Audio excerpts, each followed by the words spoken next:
This is Fantasy Football Picks and Bets on the Mayo Media Network, presented by Prize Picks 2021 Fantasy Football Rankings Update, and all of the news and injury concerns that you may have to deal with at the moment. It's midweek, and I don't normally drop these midweek, but normally, people don't get this hurt in Monday Night Football preseason games, which severely impact the rankings going forward. So what I want you to do is smash the like button to the video, subscribe to Mayo Media Network, obviously, and then in the comment section, tell me if you were drafting today, not knowing the full extent of the injury to Travis Etienne, would you still draft him? And where would you draft him right now amongst what other running backs? I'm curious to know your thoughts on it, because I had a really tough time ranking him not knowing the information. But I was like, if I got to draft tonight, what am I going to be doing? If you need to see all of my updated rankings, they're in the description of this video. Just click on the top 150 and navigate your way from there. I'm going to go over the guys that I've adjusted around a little bit because of the injuries and of the news today. If you're listening to the audio podcast of this version, stay tuned after me.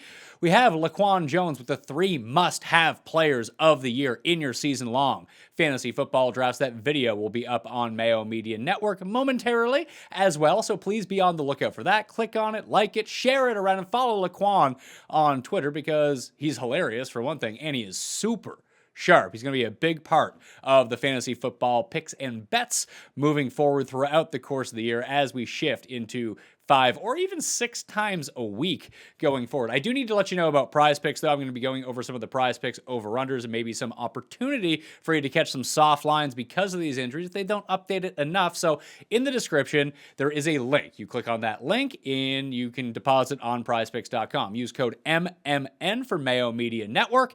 And when you do that, you will get a match deposit of up to $100. So you deposit 20, you get 40. Deposit 50, you get 100. You deposit 100, you get 200. So you might as well take advantage of the free money that they're giving away right now. Plus, we are working on a preseason props pool, and the only way that you can get into that is if you have deposited using code MMN. So you might as well just throw $20 up there right now to make sure you have that, because I think first prize is going to be a pretty good prize. Put it that way. So highly recommend that you go do that now. Later on in the week, beyond Laquan, we'll have a Friday night breakdown of Prize Picks and DraftKings, plus a Sunday night recap of all of the preseason games. So please subscribe to Fantasy Football Picks and Bets, the audio podcast, if that's how you like to listen to podcasts. Rate and review, by the way, and congratulations to the $1,500 worth of winners out there for rating, reviewing, and subscribing, and downloading, and hopefully listening to Fantasy Football Picks and Bets. So here's the major story of the day. Travis Etienne has a Lisfranc injury. As I am recording this, I do not know the extent of his injury at the moment. So the way that I'm looking at it right now is it's not going to be good. They said he's out indefinitely. So obviously I've had to drop him in the rankings. I put him behind Zach Moss. That's in the mid-40s at running back right now. No longer a priority target. So obviously this means that James Robinson is going to make the leap up the list right now, which also means that if you drafted him in like the 7th, 8th round, which I felt like was a reach on James Robinson, you're going to get a pretty handsome payday, it seems, at the moment until we know the full extent of the news. I'm operating on worst case scenario. I hear there's 3 different types of tiers of Lisfranc injuries. One is just, very minor, come back right away because it's a foot sprain. Another one will take like 3-4 weeks. The other one's going to be like a while and may not play this year. So I'm going to hedge between like 8 weeks. Let's put it that way is going to be my timetable. If we get more information, of course, I'm going to update the rankings. I'm going to do a full rankings blowout update with all the news, readjusting the ranks on Thursday's Pat Mayo Experience with Jake Seeley. So there'll be a full form conversation, just not me rattling off my insane thoughts the entire time. So here's how it's going to look right now. If we go over to prizepicks.com, we'll search James Robinson out. So you can see the over-under on James Robinson right now on Prize Picks for season rushing total is 750 yards. Now, this is Urban Meyer, and I feel like there was a reason that they brought in Carlos Hyde to this team. What that means is maybe Robinson isn't the complete full stop back. Now I'm going to jump over to runthesims.com. This tool is completely free at runthesims.com right now. If you want any of the premium products like the optimizer or game simulations, like the DFS and gambling stuff, that's a premium product. So you go to runthesims.com/Mayo, get yourself a discount. Then you have 7 days to cancel if you don't like it and get all your money back. But I promise you're going to like the tools. This one, however, is completely free. Just needs an email, no credit card, anything like that. So go to runthesims.com, and this is really helpful for when stuff like this happens, and we can capitalize on a soft prize picks line like this. So let's just say Etienne is out until week 8. That would probably end up giving him, let's call it 10% of the market share of carries. I have Lawrence up around 18. Let's drop him down just because I was fiddling around with his numbers. Let's drop him down to 15%. So that leaves us at 68% for the Jags right now in the team total. We'll bump up Carlos Hyde to 20%. That seems reasonable as a backup running back. That leads an additional 23% to give to James Robinson. Even that seems low, a 48% share of the rushes on this team. 4.8, 48. What's going on here? 48%, 48.1%. So all of a sudden, James Robinson shifts up into running back number 42 on the list, but that's also because Etienne is at a 12% market share. Let's bump him down to a 3% and give some of that total spilled back over to a 13% for Robinson. And now we're starting to look pretty good. We have to downgrade the touchdown rate, obviously, because if you're only playing 10% if you're getting 10% of the rushes in the offense, you're not going to score 38% of the touchdowns. Hate to say. We'll just call him 10% of the touchdowns. That leaves us, and we have to think that James Robinson is likely to be the goal line back. That would be sort of the premise that you're drafting him under. So now we can just add 20, 38, 45% to him right now. And you can see that we have the TD rushing rate pretty low. We can enhance that to 38% for the team's total, and we're going to enhance the rushing rate a little bit up to 43%. Although with the way that the Jags offensive line looked, they might be playing from behind in some games. Poor Trevor Lawrence, the guy's going to be fed to the wolves. So we made those adjustments to the projections overall. And all of a sudden you can see James Robinson is now running back number 21 in the projections. Carlos Hyde, and we didn't really adjust him at all. We have him at running back net 58. Now this is still assuming 8 weeks out for Travis Etienne. Now if he's fine by like week 2, obviously all of this is out the window.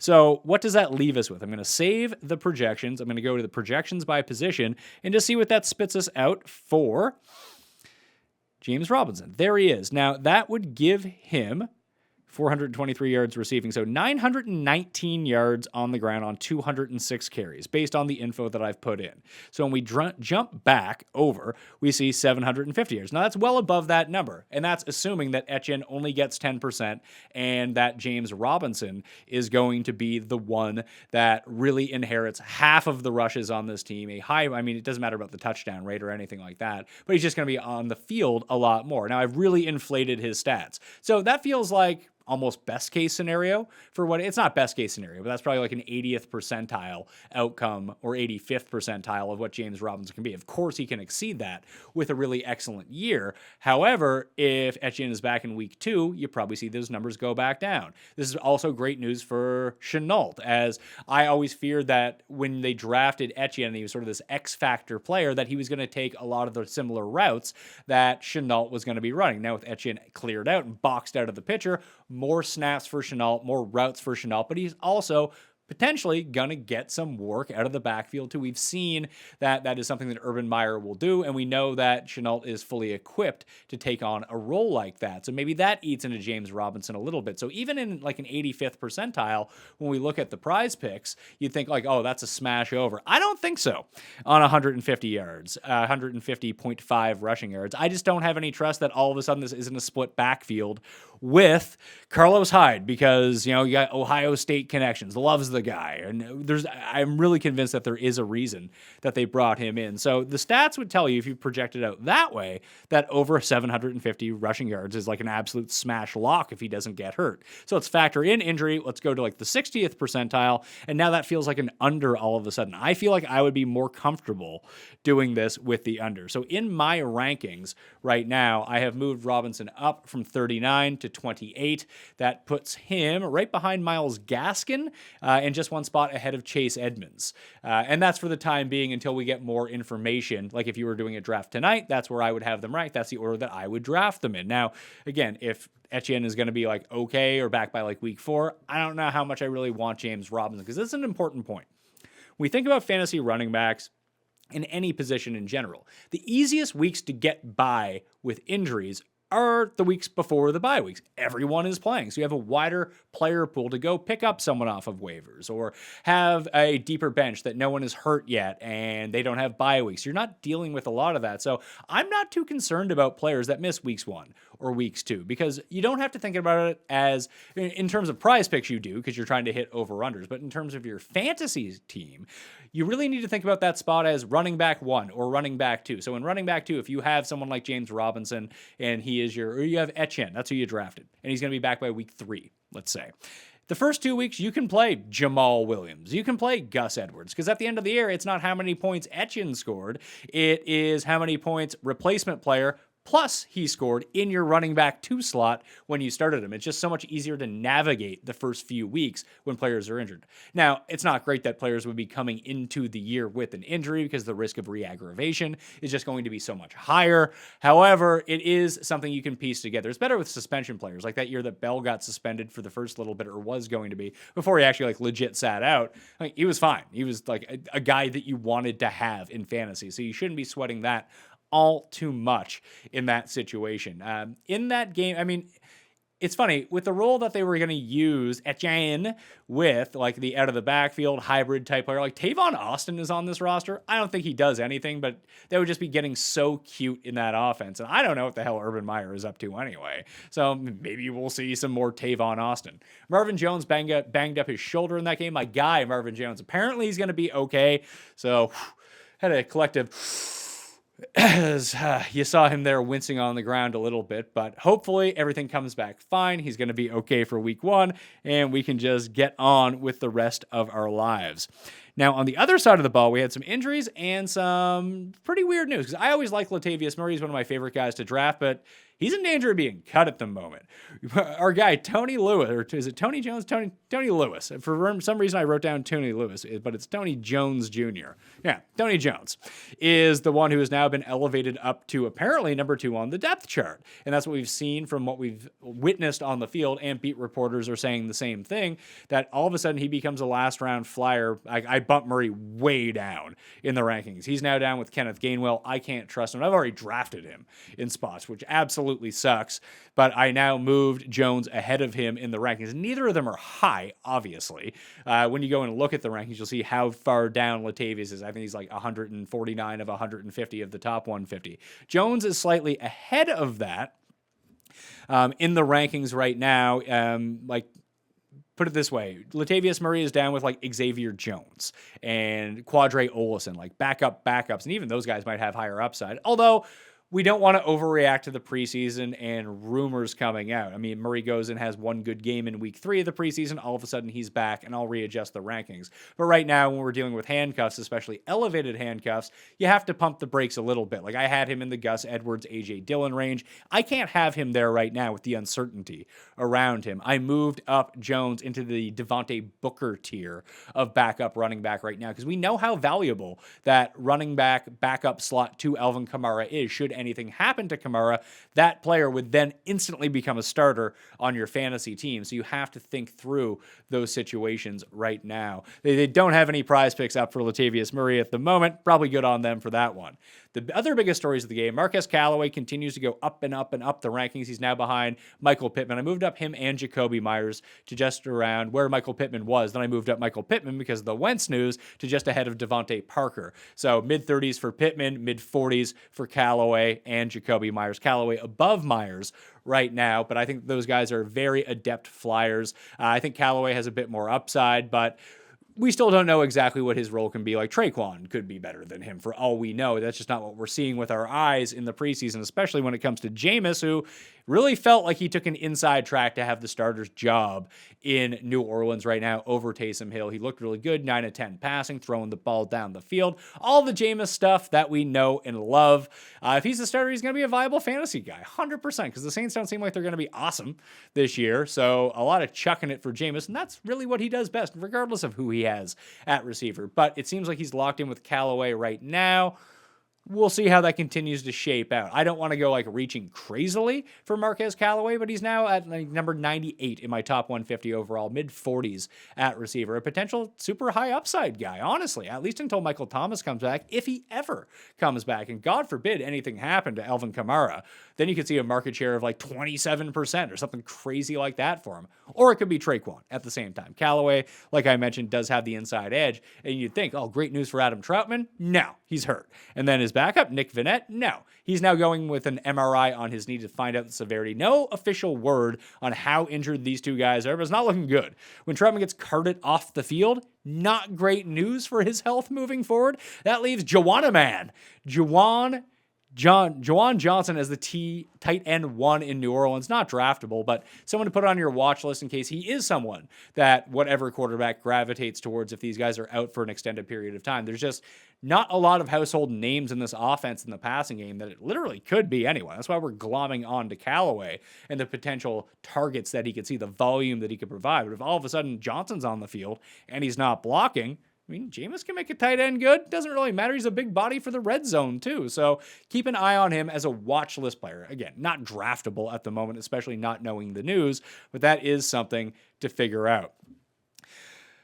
DeAndre Swift is now iffy for week 1 with a groin injury. I did move him down one spot. I had him one spot ahead of J.K. Dobbins in my rankings at number 15 at running back. So I dropped him below Dobbins and below Chris Carson. He's still on that tier in my rankings. He's just now on the back end of that tier. And I moved up Jamal Williams just a little bit to be in that Gus Edwards type of range of like the mid to high 30s at running back, someone who could potentially be a starter in week 1. And he's someone whose role that I think is just going to be okay for the year. Nothing great, mind you, but he is an excellent pass blocker, and Detroit's not good, so if they have to pass a lot, maybe we'll see him on the field. Good PPR player, half-point PPR player, cheap DraftKings plug-and-play if you can get some goal line work, but this groin with, that groin with a running back, he came back, he was missing time, then he came back to practice, and now he's out again, and he might miss week 1, so if we take a firm look at what Swifty is up to here, let's see, where is Swift? 900.5 rushing yards on Prize Picks right now. If we go to the projection builder and we go back to inputs by team on runthesims.com, let's take a look at Detroit and see what we're up to. So I initially had 46% for DeAndre Swift for the year, 38% for Jamal Williams. That made Swift running back number 13, Williams number 38, only because of the market share. Like I gave him 65% of the rushing touchdowns, Williams only 22%. But if he's going to miss time, then all of a sudden that would shift their fantasy outlooks quite a bit. And that's with the 12% market share of the receptions in this offense too, which, listen, if he plays week 1, I think that he's going to hit these totals. But now we're a bit iffy. So let's live in a world where he is injured for 2 weeks, 3 weeks, or he has to miss something because he re-aggravates it again throughout the course of the year. What if we just bump him down to, actually, let's take a look at the numbers with 46% and see what that gives DeAndre Swift. So we see Swift, that would give him 1,000 yards rushing based on the parameters that we have in play right now. How far down do we have to put him to get him below that total? Let's give him 27% of the market share of rushes to factor in injury and just how this offense might end up running. We'll bump up Jamar Jefferson to not 5,100%. I was just going to bump him up to 10% and be on my way. And then we'll bump up Jamal Williams to 49%. If I press the buttons, that usually works out better for me. Oh, this is why Excel bothers me to no end. So 49%. So we're almost there. And maybe Goff runs a little bit more. We'll see how all of this comes out. You might even have our guy, Mr. Blau, ends up coming in the game. So we'll save that and see what that does to the overall prospects. And like down to a 27% market share, that's his role minus 4 games, essentially. And that's not out of the question if he's going to miss week 1 and is dealing with a groin injury. Like that doesn't sound great at all. And again, I'm looking at worst case scenarios here because I keep typing in shift. Swift, Soul Swifty. So that puts him down to below 600 rushing yards. So if you didn't like the under for James Robinson because it was a bit deflated, the under 900.5, if this is going to be, and this probably isn't going to change anytime soon, so you go to prizepicks.com, you deposit using code MMN, get your match bonus. DeAndre Swift under is starting to look a little bit more appealing when it comes down to it. I still have faith that he's going to be fine. Tier 3 running back for me at the back end of that tier, like I said, behind Carson, behind Clyde Edwards-Helaire, behind J.K. Dobbins, but still ahead of like the David Montgomerys of the world in my mind, just because of the upside that he can possess. But if he's already dealing with an injury in this offense, which looks like it's from like the 1970s, I don't know how great he's going to be. Like there's a potential downside to him too when we're considering range of outcomes for the season. So that's something that you need to really think of. So like I said, Jamal Williams has now been elevated to one spot ahead of Tony Pollard in the running back rankings. Other things to look at, I think he's been taken off the board. Oh no, Darrell Henderson is still there, 925.5 rushing yards on the season for him. I like that number a lot, actually. I think that's a pretty good one. But he did sprain his thumb. It was a light sprain in practice. As we talked about, Calais ended up getting cut from the team, but he wasn't really in the running to be the overall backup for Darrell Henderson in this spot. And by all accounts, Henderson is going to be okay for week one. It's not that big of a problem. I still think that Xavier Jones is the primary backup. However, you're still dealing with other names at the moment, like Jake, bring on the funk. Here comes the funk. And the name that I love the most, Otis Anderson. Just a very solid name. Those guys seem to be firmly third and fourth on the depth charts right now. It is Xavier Jones that if you need a handcuff, if you're just drafting late, you have a COVID spot on your fantasy team roster, you move CeeDee Lamb to that spot, you might as well pick someone up in the meantime. Is he the best one? Might be one of the best ones that's probably still available in your league, right? I don't know who's available in your league. Every league is different, but Xavier Jones would be the name to keep on top of that. Quick news at a Jets camp, Mekhi Becton had to leave practice with a concussion. Not great. Everyone's going down on the Jets. Wonder why. Anderkers. Cole Beasley and Gabe Davis have been placed on the COVID contact list. They're going to miss 5 days of practice, much like with what happened to Cam Newton, as reported yesterday. So the more they're staying away from the team, just the more reps that means for other players on the Bills at the moment. Forrest Lamp, the guard they brought over from the Chargers' former second-round pick, has been placed on injured reserve, so not great news at a Bills camp, although it looks like Diggs' knee is starting to get better, and Singletary and Moss are both playing in the backfield now, and as long as Diggs and Josh Allen are fine, I'm fine with the Buffalo Bills, and I'm sure that they're thinking exactly the same thing too. More room for Isaiah McKenzie and Emmanuel Sanders to get some reps with Josh Allen to see if Sanders can really develop a rapport at this place in time. This is an important one. Javian Hawkins has been cut by the Atlanta Falcons. And I've been kind of big on Mike Davis, not because I love Mike Davis, because I truly believe that this is his role, a potential 3-down role in this offense. And when you can get someone who gets the goal line work, between the 20s work, and the passing game work, it's a valuable fantasy asset. Like, he is someone that I have ahead of DeAndre Swift at the moment as a part of that tier as well, just based on volume concerns alone. Now, if he gets hurt, it's not going to make that much of a difference. That basically just leaves Mike Davis and Quadre Olison in the Falcons backfield after getting rid of another player. So I keep circling back to 800.5 rushing yards for Mike Davis, who, if healthy, is likely to be the starter for all 17 games this year.